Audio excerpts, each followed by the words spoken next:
S, ಮಣಿಪುರದ ಬಗ್ಗೆ ಮಾತನಾಡಿದ್ರು ಪ್ರಧಾನಿ. ಸುಮಾರು 1.5 ತಾಸಿಗೂ ಅಧಿಕ ಕಾಲ ಮಾತನಾಡಿದ್ದು. ಈ ಮಾತಿನ ವಿಚಾರಕ್ಕೆ ಸಂಬಂಧಪಟ್ಟಂತೆ ಪ್ರಶಾಂತ್ ನಾತು ನಮ್ಮ ಹಿರಿಯ ವಿಶ್ಲೇಷಣೆ ಕೂಡ ಹೌದು. ವಿರೋಧ ಪಕ್ಷಗಳು ಅದನ್ನು ಅವಿಶ್ವಾಸ ಗೊತ್ತುವಳಿಗಳ ಮೂಲಕ ಪ್ರಧಾನಮಂತ್ರಿ ಸದನದಲ್ಲಿ ಮಾತನಾಡಬೇಕು ಮಣಿಪುರದ ಬಗ್ಗೆ ಅಂತಕ್ಕಂಥದ್ದನ್ನು ತಂದಾಗ, ಮಣಿಪುರದ ಘಟನೆಯ ಬಗ್ಗೆ ಅಮಿತ್ ಶಾ ತುಂಬ ಸುದೀರ್ಘವಾಗಿ ಮಾತನಾಡಿದರು. ಪ್ರಧಾನಮಂತ್ರಿಗಳು ನಿಶ್ಚಿತವಾಗಿ ಒಂದು 7 ನಿಮಿಷಗಳ ಉಲ್ಲೇಖವನ್ನು ತಮ್ಮ ಭಾಷಣದಲ್ಲಿ ಮಣಿಪುರದ ಬಗ್ಗೆ ಮಾಡಿದರು.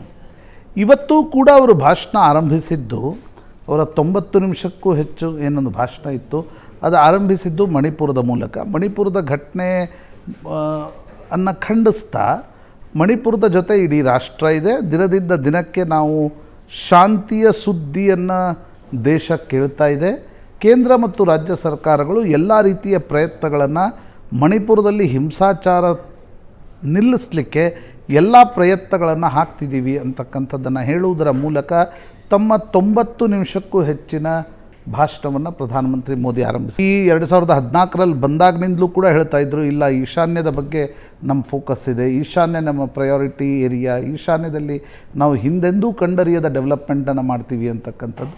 ಆದರೆ ನಿಶ್ಚಿತವಾಗಿ ಮಣಿಪುರದ ಹಿಂಸಾಚಾರದ ಘಟನೆಗಳು ಮೋದಿ ಕಾಲ, ಅಂದರೆ ಈ 10 ವರ್ಷದ ಈ 10ನೇ ವರ್ಷಕ್ಕೆ ಬರ್ತಾ ಇದ್ದೀವಿ, ಅವಧಿಯಲ್ಲಿ ನಡೆದಿರ್ತಕ್ಕಂಥ ಒಂದು ಕಪ್ಪು ಘಟನೆ, ಕಹಿ ಘಟನೆ ಅಂತಕ್ಕಂಥ. ಮೊದಲು ಈ ರೀತಿಯಾಗಿರ್ತಕ್ಕಂಥ ರಾಜಕೀಯ ಭಾಷಣವನ್ನು ನಾವು ಕೆಂಪುಕೋಟೆಯ ಮೇಲಿಂದ ಅಥವಾ ಸಾರ್ವಜನಿಕ ಕಾರ್ಯಕ್ರಮದಲ್ಲಿ, ಸರ್ಕಾರಿ ಕಾರ್ಯಕ್ರಮಗಳಲ್ಲಿ ಕೇಳ್ತಾ ಇರಲಿಲ್ಲ. ಅದಕ್ಕೆ ಪರಿಸ್ಥಿತಿ ಬದಲಾಗಿದೆ. ಸಿದ್ದರಾಮಯ್ಯನವರು ಬಜೆಟ್ ಭಾಷಣದಲ್ಲೇ ಕೇಂದ್ರ ಸರ್ಕಾರವನ್ನು ಟೀಕಿಸಿದರು. ನರೇಂದ್ರ ಮೋದಿ ಕೂಡ ಕೆಂಪುಕೋಟೆಯ ಭಾಷಣದಲ್ಲಿ ತಮ್ಮ ರಾಜಕೀಯ ಪದೇ ಹೇಳ್ತಿದ್ದಾರೆ. 3ನೇ ಬಾರಿ ಇದು ಹೇಳ್ತಾ ಇರ್ತಕ್ಕಂಥ. ನಿಜ. ನನಗನ್ಸುತ್ತೆ ಈ ಪ್ರಗತಿ ಮೈದಾನದ ಒಂದು ರಿವ್ಯಾಂಪ್ ಏನಾಯಿತು, ಅದರ ಭಾಷಣದಲ್ಲಿ ಮೊದಲ ಬಾರಿ ಹೇಳಿದರು, ನಾನು ಮುಂದಿನ ವರ್ಷ ಆಯ್ಕೆಯಾಗಿ ಬರ್ತೀನಿ, ನಾನೇ ಪ್ರಧಾನಮಂತ್ರಿ ಆಗ್ತೀನಿ ಅಂತಕ್ಕಂಥದ್ದು. ಸಂಸತ್ತಿನ ಭಾಷಣದಲ್ಲೂ ಕೂಡ ಆ ಕಾನ್ಫಿಡೆನ್ಸನ್ನು ಪ್ರದರ್ಶಿಸಿದರು, ಇಲ್ಲ ನಾನೇ ಮರಳಿ ಬರ್ತೀನಿ, ಪ್ರಧಾನಮಂತ್ರಿ ಆಗ್ತೀನಿ ಅಂತಕ್ಕಂಥದ್ದು.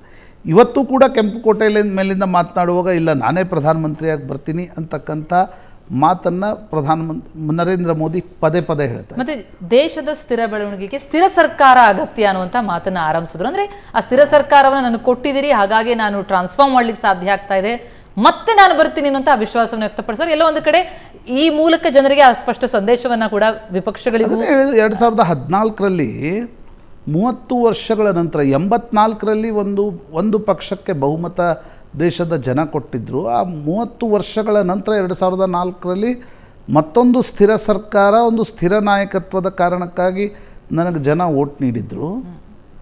ನಾನು ಇದು ಮೋದಿಯ ಗ್ಯಾರಂಟಿ ಇದೆ, ನಾನು ಈ ದೇಶವನ್ನು 3rd ಬಿಗ್ಗೆಸ್ಟ್ ಎಕಾನಮಿಯನ್ನಾಗಿ ಮಾಡಿ ತೋರಿಸ್ತೀನಿ ಅಂತಕ್ಕಂಥ ಮಾತನ್ನು ಕೂಡ ಮೋದಿಯವರು ಪದೇ ಪುನರುಚ್ಚರಿಸ್ತಾ ಇದ್ದಾರೆ. ಅದರ ಅರ್ಥ ಏನು?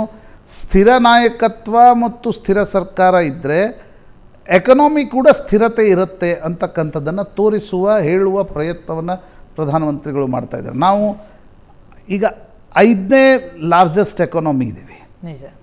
ಅಂದರೆ ಅದು GDP ಅಂತ ಅನ್ನೋದನ್ನು ಸ್ಪಷ್ಟಪಡಿಸ್ತಾ ಇದ್ದಾರೆ. ಬಹುಶಃ ಪ್ರಧಾನಿಗಳ ಭಾಷಣದಲ್ಲಿ ದೇಶದ ಬಗ್ಗೆ ಅವರಿಗಿರುವಂತಹ ಕಾಳಜಿ ಮತ್ತು ಯಾವ ರೀತಿಯಲ್ಲಿ ಅವ್ರು ಮುಂದೆ ಸಾಗಬೇಕು ಅಂತಿದ್ದಾರೆ ಅದನ್ನು ಹೇಳುವಂಥ ರೂಢಿ ಇದೆ. ಆದರೆ ಬರಲಿರೋದು ಇನ್ನೇನು ಕೆಲ ದಿನಗಳಲ್ಲೇ ಲೋಕಸಭಾ ಚುನಾವಣೆಯಾಗಿರುವಂಥ ದೃಷ್ಟಿಯಿಂದ ಈ ವೇದಿಕೆ ಅದಕ್ಕೂ ಕೂಡ ಸದುಪಯೋಗ ಆಯಿತು ಅಂತ ಅನ್ಸುತ್ತಾ ಅಂತ ನೋಡಿ. ನಿಶ್ಚಿತವಾಗಿ ಕೆಲವೊಬ್ಬರಿಗೆ ದುರುಪಯೋಗ ಅನಿಸ್ಬೋದು, ಕೆಲವೊಬ್ಬರಿಗೆ ಸದುಪಯೋಗ ಅನಿಸ್ಬೋದು. ಆದರೆ ನಾನು ಆಗಲೇ ಹೇಳಿದೆ, ಕಾಲಘಟ್ಟ ಬದಲಾಗ್ತಾ ಇದೆ. ಹೇಗೆ ರಾಜಕಾರಣಿಗಳು ಪ್ರತಿಯೊಂದು ವೇದಿಕೆಯನ್ನು ಕೂಡ ತಮ್ಮ ಚುನಾವಣಾ ಭಾಷಣವನ್ನಾಗಿ ಈಗ ಮೊನ್ನೆಯ ಪಾರ್ಲಿಮೆಂಟ್ನ ಭಾಷಣ ಅಂದರೆ ಇವತ್ತಿನ ಭಾಷಣ ಕೇಳಿದ್ಮೇಲೆ ಅನ್ನಿಸ್ತು, ನರೇಂದ್ರ ಮೋದಿಯವ್ರಿಗೆ ಗೊತ್ತು, ಅಂದರೆ ಮುಂದಿನ ವಾರ ಹೇಗೂ ಕೆಂಪುಕೋಟೆ ಮೇಲೆ ಭಾಷಣ ಮಾಡೋದಿದೆ, ಹೀಗಾಗಿ ಅಲ್ಲಿ ಕೇವಲ ಕಾಂಗ್ರೆಸ್ ಮೇಲಿನ ಟೀಕೆಗಳಿಗೆ ತಮ್ಮ 2 ಗಂಟೆಗಳ ಭಾಷಣವನ್ನು ಸೀಮಿತಗೊಳಿಸಿದರು.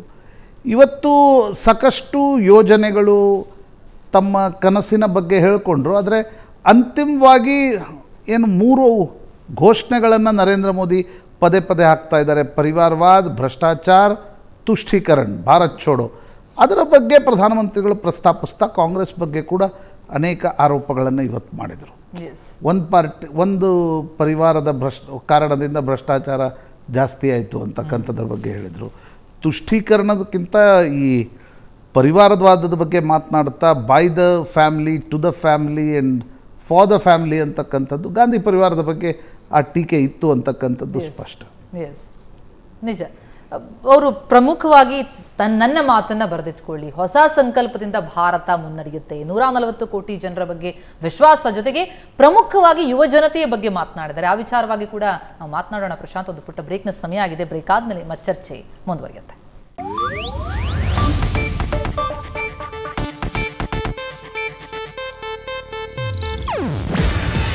ಇದು ಏಷ್ಯಾನೆಟ್ ನ್ಯೂಸ್ ನೆಟ್ವರ್ಕ್ ಪ್ರಸ್ತುತಿ.